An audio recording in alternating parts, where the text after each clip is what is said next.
Optimized media is another way of working faster in DaVinci Resolve 16. Now, first things first, we need to know that optimized media are used throughout the whole workflow, from media, including this viewer, up till the deliver if you want. Now, no one delivers optimized media for the final project, but should you want to deliver using the optimized media, you can do that. It is possible to use it in the cut, in the edit, in the fusion, in color, in Fairlight. You can use it all the way. Sometimes you hear some people say that optimized media in DaVinci Resolve are only used for the edit stage.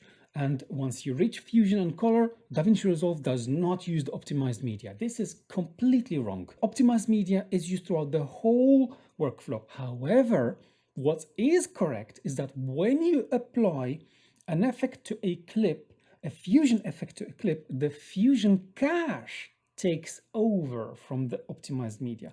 So it is used instead of the optimized media, but it is based on the optimized media.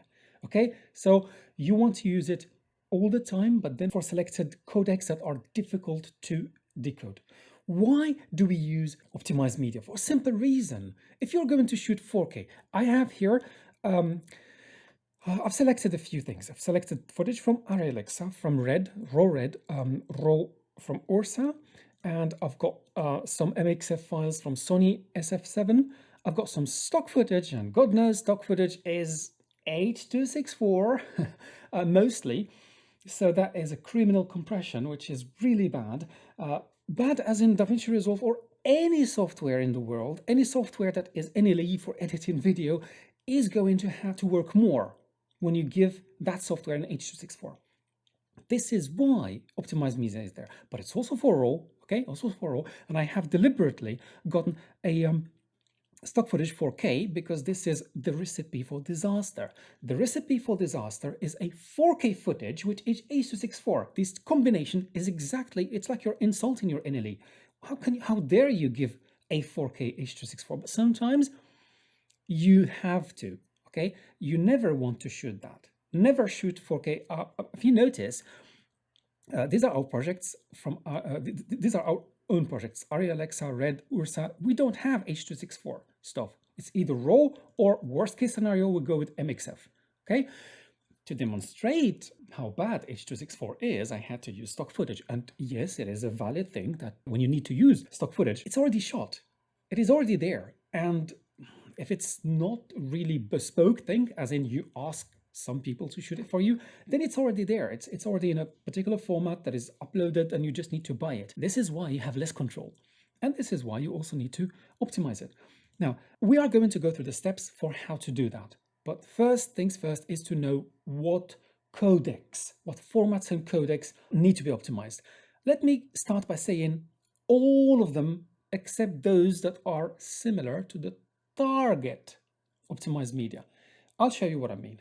Okay, when we reach that stage of changing, deciding what format needs to be converted to, then you think, well, I don't need to convert it because it's already in that format. That's the only exception. So I would recommend you get in the habit of optimizing most your media. Okay, because optimizing media does take time. Once generating them takes time. Then after that, everything goes really smooth. Good. Step number one in the how to do it is go to the DaVinci Resolve, Preferences, and the System Settings. In the System Settings, you'll find Media Storage. Now, this is the important bit about the hardware. You need to have your first listed scratch disk a reasonably fast one. And I'm not going to put too much pressure on what kind of hardware you need to have. If you have an NVMe SSD, brilliant. You don't have to have it. But if you have it, that's brilliant. That's the one you want to choose. If you have an SSD, that's good. So if you don't have an NVMe SSD, then your second choice is SSD. If you don't have an SSD, your second choice is an internal hard disk. If you don't have an internal hard, okay, you're going to have an internal hard disk, but maybe you don't have enough storage in the internal hard disk because it does take, if you have a feature film, they need to create optimized media. It's going to take some storage. Okay, so that storage, if you don't have it internally, you can use, so the third preference is internal hard disk. If you don't have it, you can use an external hard disk, but it needs to be not USB powered. So the one you want to avoid is USB powered. And if you are going to go with the external, you want to go with a 7,200 rotation per minute. And please pay attention that if you're going to buy one, and if you can't find the RPM, chances are the manufacturer is just hiding it because it's rubbish. Okay, those who know it's 7,200, they put it at the front, tell you I have a 7,200. Oh, look at this. Here, that's what I mean. I've got a Freecom that is 7,200 RPM, and I call it like that because I have another Freecom which is 4,400. Okay, sorry, 5,400.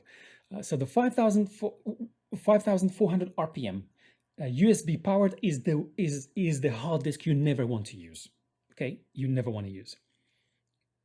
External 5,400 USB powered. You never want to do that.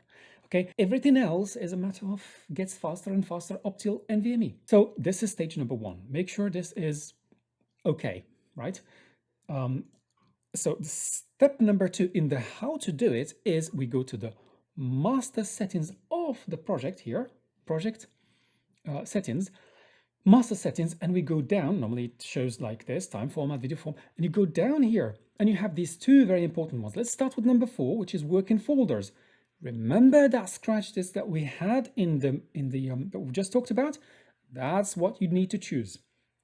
Okay, so you just browse and click on a folder in that disk. Make sure it is the case for both of them, okay? Because Optimized Media is using this as well. Cool. We need it for the cache as well, but we'll talk about the cache later. All right, so that's step number 2 in how to do it. Step number 3 is, okay, now we're set. We are going to come here to your media and then playback and make sure it is on by default. If you forget it, it's even better because it's on by default. But just make sure it is activated. Use optimized media if available. Okay, so that's step number 3. Step number 4 is now it's time to make that optimized media. So how do we do it? Simple. You don't want to start clicking and then, okay, what do I have? Codec, Apple ProRes 422. It does not need to be converted into optimized media because I'll show you why.